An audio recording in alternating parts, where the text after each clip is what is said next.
So you've landed the highly paid American job. Congratulations. Now, let me ask you, when are you actually going to use that money? We've all heard the myth of the American work ethic, but today we solve a crucial riddle, the Vacation Conundrum. The US is the only industrialized nation that does not mandate paid time off.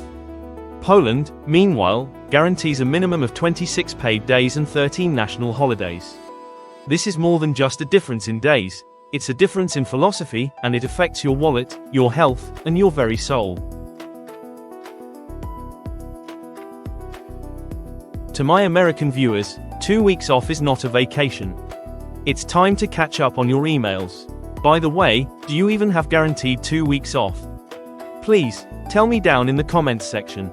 And to my European viewers, prepare for the shock, because for many Americans, taking a full 2 weeks off is seen as career suicide. The Polish system is simple. Your right to rest is protected by law. Once you have first contract, you are entitled to 20 days off, and after 10 years of work, 26 days of paid leave, plus around 13 public holidays. This is the government saying, you are a human being, now go relax. 26 days off equals 5 weeks and 1 day of vacation every year. And every worker must use it. It is not an option, it is obligatory. In the US, paid leave is a privilege handed down by your employer. A massive 1 in 4 Americans get 0 paid time off. Even if they get 10 days, the high pressure of hustle culture means up to 55% of Americans don't use all their days. They are literally leaving money on the table out of fear. A Pole will use their 26 days to go to the Canary Islands, or Greece, renovate a house, and learn a new language.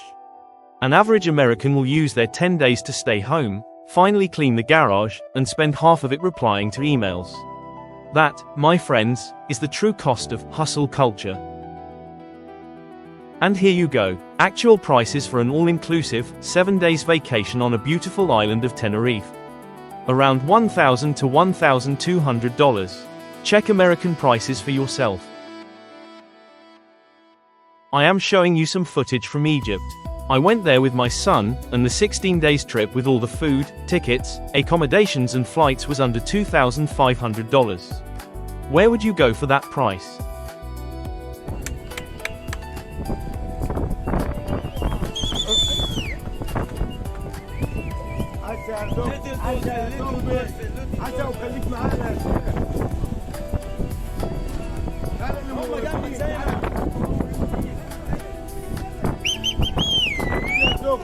ابو جدي جاي تصرخ في بيتي. يلا اطلع اني انا اشوف لك مصلحه اصرخ هناك عندي. طرت وراها في الليل. لا مش معايا الناس. انا طرت وراها. For that price we have explored southern half of Egypt, which was truly unforgettable experience. And taking 3 weeks of vacation was no problem at all for my boss.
We can have this video as well. Very nice of you. We all happy. We are down in the river. We sailing with Captain Hamada. With the sailing boat, we have nice customer with us from Poland. Aswan Bolayid, that you are enjoying us down by the river around the island. We'll watch the sunset times. The weather is so sweet. So In the end, we're going to jump in the river. All my love, peace of life. Let's talk about getting sick. In Poland, you get an L4 medical certificate, and the government or employer covers 80 to 100% of your salary. Your health is a protected cost. You get paid to recover, preventing workplace contagions. In the US, paid sick leave is often non-existent or minimal. If you're a gig worker or service employee, staying home means zero income. This forces people to show up sick, spreading illness, just to afford their rent. The system prioritizes profit over public health. And parental leave. In Poland, a couple can take up to a year off, heavily paid. In the US, you might get 6 weeks, and you will be stressed about your job security the entire time. In Europe, having a baby is a celebration. In America, it's a race against the clock. So, before we get to our conclusion, I want to tell you a few things about myself. I am going to compare the US to European countries, because I am a European. I have traveled all over the Europe, so I feel competent enough to tell you, my lovely viewer, about the variety over here. Someone told you that you have to pay for the toilet in Europe. False. Perhaps someone told you you can't get ice in Europe. Also false. On this channel, you will really discover Europe as it is. From a man who knows Europe really well. The disparity boils down to fundamental philosophy. The US operates under the liberal capitalism model. Freedom of contract, minimum regulation.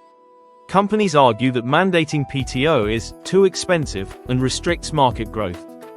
In Europe, strong labor unions and labor parties have historically ensured that workers' rights are negotiated at the national level. The Polish system has mandatory labor codes. In the US, it's negotiated individually, leaving most workers powerless. This is the core of the global conundrum. Those guaranteed 26 days of vacation, sick pay, and parental leave. They are funded by the higher taxes we pay in Europe. We sacrifice a bit of our paycheck for guaranteed human rights and peace of mind. The US sacrifices your peace of mind for the illusion of a bigger paycheck. So, is that high US salary worth it? If you never have the time to enjoy it, and if getting sick means financial ruin, the answer is a complicated no. The European model might earn less per hour, but it offers a far greater return on life. Next time an American tells you about their massive bonus, just ask them, is that enough to cover the therapy you'll need after your 2 days off? What price do you put on your free time? Let me know in the comments. Subscribe to the Global Conundrum for more real-world comparisons. Next up, the healthcare conundrum. My name is Lee. I'm here to unpack the systems that control your money and your life. From taxes and housing, to health and retirement. If you're ready to solve the global conundrum and find out the true value of your paycheck, hit that subscribe button and let's get started.